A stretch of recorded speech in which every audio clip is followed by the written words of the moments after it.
Capítulo 2. Con los samanas. En la mañana de ese día se unieron a los ascetas, los flacos samanas, y les ofrecieron su compañía y obediencia. Fueron aceptados. Siddhartha le entregó sus ropas a un brahmán pobre en el camino. No vistió nada más que una tela de lino y un manto descosido de color de tierra. Comía solo una vez al día y nunca algo cocido. Ayunó durante 15 días. Ayunó por 28 días. La carne desapareció de sus caderas y mejillas. Sueños febriles lo deslumbraban desde sus alargados ojos. Largas uñas crecieron de sus dedos huesudos y una seca y alborotada barba creció de su mentón. Su mirada se volvió helada cuando se encontraba con las mujeres. Su boca mostraba desprecio cuando caminaban a través de una ciudad de gente elegantemente vestida. Vio a los mercaderes comerciando, a los príncipes cazando, gente que lloraba por sus muertos, a las prostitutas ofreciéndose, a los médicos tratando de ayudar a los enfermos, a los sacerdotes determinando el día más propicio para la siembra, a los amantes amándose, a las madres amamantando a sus hijos. Y todo eso no valía ni una mirada de sus ojos. Todo mentía, apestaba, todo era el hedor de la hipocresía. Todo pretendía tener significado y felicidad y belleza y solo era putrefacción. El mundo sabía amargo, la vida era una tortura. Una meta se sostenía ante Siddhartha, un fin único, vaciarse de sed, vaciarse de deseo, de sueños, de la alegría y de la pena, dar la muerte al yo, no ser el mismo nunca más, hallar tranquilidad con el saber vacío, estar abierto a los milagros sin pensamientos egoístas. Esa era su meta. Una vez que todos los egoísmos hubiesen sido superados y estuvieran muertos, una vez que cada deseo y cada necesidad hubiesen sido silenciados en el corazón, entonces tendría que despertar la última parte de sí, la parte más interior del ser, que ya no es yo, sino el gran secreto. Silenciosamente, Siddhartha se expuso a los perpendiculares quemantes rayos del sol, ardiendo de sed y dolor, y ahí se mantenía hasta que no sentía ni pena, ni sed, ni nada más. Silencioso se mantuvo en la lluvia, con el agua escurriendo desde la cabeza sobre sus helados hombros y sobre sus gélidos muslos y piernas. Y el asceta se mantuvo ahí hasta que ya no pudo sentir más el frío en sus hombros y piernas, hasta que fueron silenciados, hasta que estuvieron callados. Silencioso se encogió sobre los espinosos arbustos. La sangre goteaba de la piel quemada, de las heridas manaba pus. Y Siddhartha se mantuvo inmóvil, hasta que la sangre dejó de fluir, hasta que nada le punzaba más, hasta que nada más le quemaba. Siddhartha se mantenía erguido y aprendió a respirar con moderación, aprendió a vivir con leves aspiraciones y a dejar de respirar. Aprendió, comenzando con la respiración, a disminuir los latidos de su corazón, a reducirlos hasta que solo fueron unos pocos, casi ninguno. Instruido por el más viejo de los samanas, Siddhartha practicó la autonegación, practicó la meditación según las nuevas reglas de los samanas. Una garza levantó el vuelo sobre el bosque de bambú y Siddhartha aceptó a la garza dentro de su alma. Voló sobre los bosques y las montañas. Fue una garza, comió pescado, sufrió el hambre de la garza, habló la lengua de la garza, murió la muerte de la garza. Un chacal muerto yacía en el arenoso banco y el alma de Siddhartha se deslizó dentro del cuerpo. Era un chacal muerto, yaciendo en los bancos. Se hinchó, se pudrió, fue desmembrado por las hienas y fue desollado por los buitres. Se convirtió en esqueleto, en polvo, y fue dispersado a través de los campos. Y el alma de Siddhartha regresó. Había muerto, se había podrido, había sido convertida en polvo, había saboreado la deprimente intoxicación del ciclo de las transmutaciones. Lo poseía una nueva sed. Como un cazador, acechaba el hueco por donde pudiera escapar del círculo, donde comenzaría el final de las causas e iniciaba una eternidad sin sufrimiento. mató sus sentidos, destruyó su memoria, se deslizó fuera de sí mismo hacia miles de formas distintas. Fue un animal, fue carroña, fue piedra, madera, agua, y despertó cada vez para nuevamente encontrarse a sí mismo. Brillaba el sol o la luna, era él otra vez, revolviéndose en el ciclo, sintió sed, sobrepasó la sed, sintió sed de nuevo. Siddhartha tuvo muchas enseñanzas cuando estuvo con los samanas. Aprendió a recorrer múltiples maneras de alejarse del ser. Transitó el camino de la autonegación por medio del dolor, a través del sufrimiento voluntario y de sobreponerse al dolor, al hambre, a la sed, a la fatiga. Recorrió el camino de la autonegación por medio de la meditación, a través de vaciar su mente de toda concepción. Aprendió esta y otras vías. Miles de veces dejó su ser. Por horas y días permaneció en el no ser. Pero a pesar de que los caminos lo apartaron de su ser, al final siempre lo llevaron de vuelta. A pesar de que Siddhartha voló de su ser miles de veces, de que permaneció como nada en lo animal o en la piedra, el regreso era inevitable. Inescapable era la hora de encontrarse a sí mismo de regreso, bajo el brillo del sol o de la luna, en la sombra o en la lluvia, y nuevamente fue su ser, y Siddhartha y otra vez sintió la agonía del ciclo que le había sido impuesto. A su lado vivía Govinda, era su sombra, caminaba los mismos senderos, soportaba los mismos esfuerzos. Raramente hablaban, a no ser que lo requirieran los ejercicios. Ocasionalmente los dos fueron a través de los pueblos, para mendigar comida para ellos y sus maestros. ¿Qué piensas, Govinda?, dijo una vez Siddhartha mientras comenzaban su camino. ¿Crees que hemos progresado? ¿Alcanzamos alguna meta? Hemos aprendido y seguiremos aprendiendo, respondió Govinda. Tú serás un gran samana, Siddhartha. Pronto has aprendido cada ejercicio y a menudo los viejos samanas te han admirado. Algún día serás un hombre santo, Siddhartha. No puedo sino sentir que las cosas no son así, respondió Siddhartha. Lo que he aprendido estando entre los samanas hasta este día, Govinda, lo pude haber aprendido más rápidamente y por medios más sencillos. En cada taberna del pueblo donde están las prostitutas, mi amigo, entre los carteristas y los jugadores, pude haberlo aprendido. Siddhartha me está probando, repuso Govinda. ¿Cómo podrías haber aprendido a meditar, a retener la respiración, a insensibilizarte ante el hambre y el dolor entre esas gentes ruines? Y Siddhartha dijo calladamente, como si estuviera hablando consigo mismo. ¿Qué es la meditación? ¿Abandonar el cuerpo, ayunar, retener la respiración? Es huir del ser, es un corto escape de la agonía de existir. Es un corto adormecimiento de los sentidos contra el dolor y la falta de sentido. El mismo escape es lo que encuentra el conductor de una carreta de bueyes en la posada, bebiendo unas pocas tazas de buen vino de arroz o de leche de coco fermentada. Entonces ya no sentirá a sí mismo y no sufrirá las penas de la vida nunca más. Entonces encuentra un pequeño adormecimiento de los sentidos. Cuando cae dormido sobre su taza de vino de arroz, encuentra lo mismo que Siddhartha y Govinda encontraron cuando abandonaron sus cuerpos a través de largos ejercicios, permaneciendo en el no ser.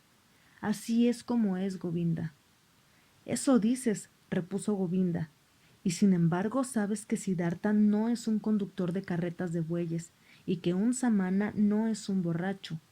Es cierto que un tomador adormece sus sentidos, es verdad que escapa brevemente y descansa, pero regresará del delirio, hallará que nada ha cambiado, no se habrá vuelto más sabio u obtenido iluminación, no habrá ascendido escalón alguno. Y Siddhartha habló con una sonrisa. No sé, nunca he sido un borracho, pero que yo, Siddhartha, haya encontrado solo un poco de entumecimiento de mis sentidos en mis ejercicios y meditaciones, y que esté igualmente lejos de la sabiduría y de la salvación como un niño en la matriz de su madre, eso lo sé, Govinda, eso es lo que sé. Y una vez más, en otro tiempo, cuando Siddhartha dejó el bosque junto con Govinda a fin de mendigar algo de comida en el pueblo para sus hermanos y maestros, Siddhartha comenzó a hablar. Ahora, Govinda, ¿estaremos en la senda correcta? ¿Nos encontraremos más cerca de la iluminación, más cerca de la salvación? ¿O tal vez vivimos en un círculo, nosotros que hemos pensado que hemos escapado del ciclo? Hemos aprendido mucho, Siddhartha, y hay mucho por aprender, respondió Govinda. No estamos yendo en círculos, nos estamos moviendo. El círculo es una espiral y ya hemos ascendido muchos niveles. ¿Qué tan anciano crees que sea el samana más viejo, nuestro venerable maestro? Preguntó Siddhartha. El más viejo debe estar alrededor de los 60, respondió Govinda. Él ha vivido durante 60 años, añadió Siddhartha, y aún no ha alcanzado el nirvana, y será de 70 y de 80, y tú y yo seremos igual de viejos, y seguiremos haciendo nuestros ejercicios, y ayunaremos y meditaremos, pero no alcanzaremos el nirvana, ni él ni nosotros. Oh Govinda, creo que de todos los samanas que hay, tal vez ni siquiera uno, ni uno alcanzará el nirvana. Hallamos consuelo, adormecimiento, aprendemos a ayunar, meros artificios del engaño. Pero la cosa más importante, el sendero de los senderos, nunca lo hallaremos. Si tú tan solo, reprochó Govinda, no pronunciaras tan terribles palabras, Siddhartha, ¿cómo puede ser que entre tantos hombres instruidos, entre tantos brahmanes, entre tantos austeros y venerables samanas, entre tantos hombres santos que están buscando ansiosamente empeñados, ninguno haya encontrado el sendero de los senderos? Pero Siddhartha dijo en una voz que reflejaba tanto tristeza como ironía. Pronto, Govinda, tu amigo dejará la senda de los samana. Ha caminado por tanto tiempo junto a ti. Está sufriendo la sed, Govinda, y en este largo sendero del samana ha mantenido su intensidad. Siempre he deseado el conocimiento y he estado lleno de preguntas. Año tras año he interrogado a los brahmanes, he preguntado a los sagrados Vedas, he cuestionado a los devotos samanas, año tras año. Tal vez Govinda habría sido igual de bueno, inteligente y valioso haberle preguntado al cuervo o al chimpancé. Me tomó mucho tiempo y aún no he terminado de entender. Oh Govinda, que no hay nada que aprender. De hecho, creo que no existe lo que conocemos como aprendizaje. Existe, oh amigo, un solo conocimiento que está en todas partes. Es el Atman. Está dentro de mí y dentro de ti, dentro de cada criatura. Y por eso estoy comenzando a creer que este conocimiento no tiene peor enemigo que el querer conocerlo, que desear aprenderlo. Aquí Govinda se detuvo en el camino, levantó las manos y dijo: Si tú, Siddhartha, tan solo no molestaras a tu amigo con ese tipo de conversación, realmente tus palabras traen inquietud a mi corazón. Y solo considera, ¿qué sería de la santidad del predicador, de la venerabilidad de las castas de los brahmanes, de la santidad de los samanas si fuera como dices, si no hubiera aprendizaje? ¿En qué se convertiría, Siddhartha, todo lo que es sagrado, precioso y venerable sobre la tierra? Y Govinda murmuró un verso para sí mismo, un verso de un Upanishad.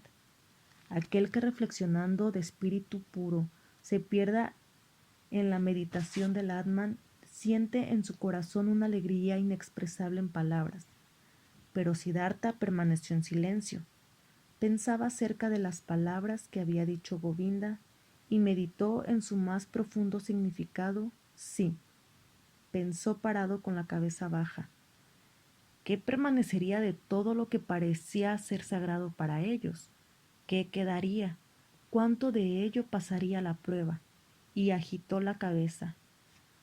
Un día, cuando los jóvenes habían vivido entre los samanas cerca de 3 años y habían compartido todos sus ejercicios, llegaron algunas noticias, un rumor, un mito los alcanzó después de haber sido narrado varias veces. había aparecido un hombre de nombre Gautama el Majestuoso, el Buda, que había vencido en sí mismo el sufrimiento del mundo y había detenido el ciclo de los renacimientos. Recorría la tierra predicando, rodeado de seguidores, sin posesiones, sin hogar, sin esposa, en el manto amarillo de la seta, pero con el ceño de alegría del hombre dichoso, y los brahmanes y los príncipes se inclinaban ante él y se convertían en sus discípulos. Este mito, este rumor, esta leyenda resonaba su fragancia, se esparcía por todas partes. En los pueblos los brahmanes hablaban de él y en el bosque los samanas. Una y otra vez el nombre de Gautama, el Buda, alcanzó los oídos de los jóvenes con buenas y malas palabras, con elogios y denostaciones. Era como si la plaga hubiera explotado en el país y corriera la noticia de que en uno u otro lugar había un hombre sabio, un hombre de conocimiento cuya palabra y aliento eran suficientes para sanar a todo el que estuviese infectado con la pestilencia.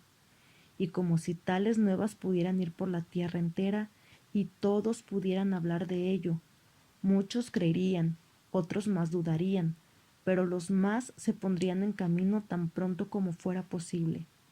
Buscarían al hombre sabio, el ayudador, justo en cuanto este mito corriera por la tierra. Así era el fragante mito de Gautama, el Buda, el hombre sabio de la familia de los Sakya. Él poseía, decían los creyentes, la iluminación más alta, recordaba sus anteriores vidas, había alcanzado el nirvana y nunca regresó al ciclo, nunca más fue sumergido en el turbio río de las formas. Muchas cosas maravillosas e increíbles se contaban de él, que había hecho milagros, que había derrotado al diablo y había conversado con los dioses. Pero sus enemigos y los escépticos decían: este Gautama es un seductor vanidoso que pasaría sus días en el lujo, desdeñando las ofrendas sin aprender y sin conocer de ningún ejercicio o sacrificio. El mito del Buda se escuchaba dulce, la esencia de lo mágico fluía de su historia. Después de todo, el mundo estaba enfermo, la vida era muy difícil de soportar, y mirad, aquí parecía que una fuente brotaba, aquí un mensajero parecía convocar a todos, reconfortante, amable, lleno de nobles promesas. En todos los lugares donde se escuchaba el eco de Buda, en todas las tierras de la India, los jóvenes escuchaban, sentían nacer un anhelo, sentían esperanza. Los hijos de los brahmanes de los pueblos y villas daban la bienvenida a cada peregrino y extranjero cuando llevaba novedades del sublime, del Sakyamuni. El mito lentamente, gota a gota, con cada gota cargada de esperanza y de dudas, también había alcanzado a los samanas en el bosque, y a Siddhartha y a Govinda. Raramente hablaban de ello porque al más viejo de los samanas no le agradaba el mito. Había escuchado que este supuesto Buda había sido antes una asceta y que vivió en el bosque, pero había regresado al lujo y a los placeres del mundo, y no tenía buena opinión de este Gautama. Siddhartha, dijo Govinda un día a su amigo, hoy estaba en el pueblo y un brahmán me invitó a su casa, donde se encontraba el hijo del brahmán de Magadha, quien ha visto al Buda con sus propios ojos y escuchado sus enseñanzas. En verdad esto hizo que me faltara el aliento y pensé, si tan solo yo, si nosotros dos, Siddhartha, viviéramos para ver la hora en que escucháramos las enseñanzas de la boca de este hombre perfecto. Habla, amigo, ¿no quisiéramos ir también para escuchar las enseñanzas de la boca de Buda? Respondió Siddhartha, siempre, Govinda, he pensado, Govinda se quedará con los samanas. Siempre había creído que su meta era vivir hasta los 60 o 70 años de edad y mantener en práctica ayunos y ejercicios convirtiéndose en un samana.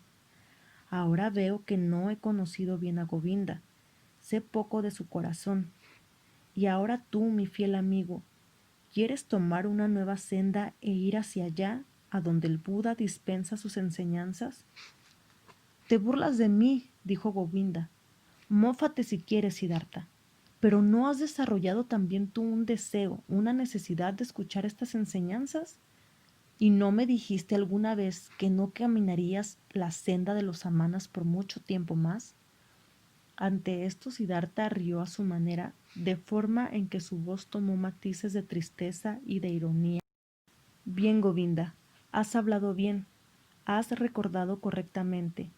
Si tan solo recordaras que también has escuchado de mí, que ha crecido mi desconfianza y cansancio por las enseñanzas y el aprendizaje, y que es poca mi fe en las palabras de los maestros. Pero hay que hacerlo, querido.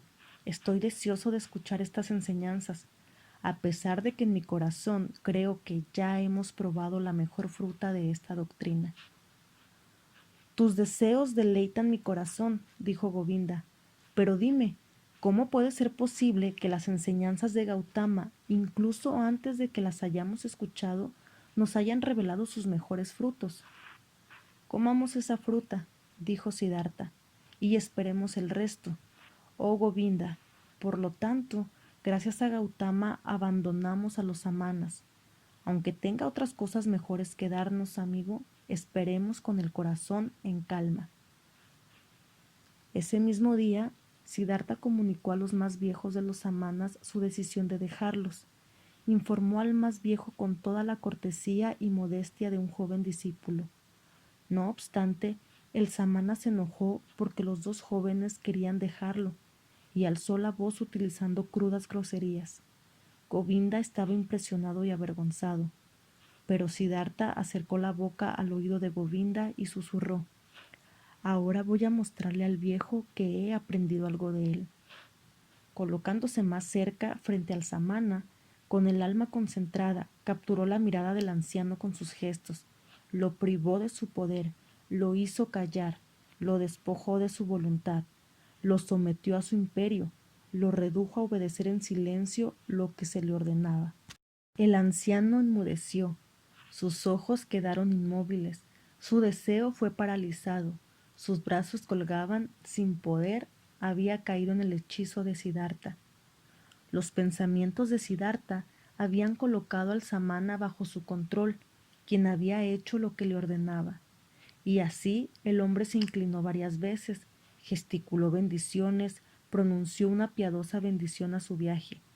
Y el joven agradeció las reverencias, devolvió la bendición y partió.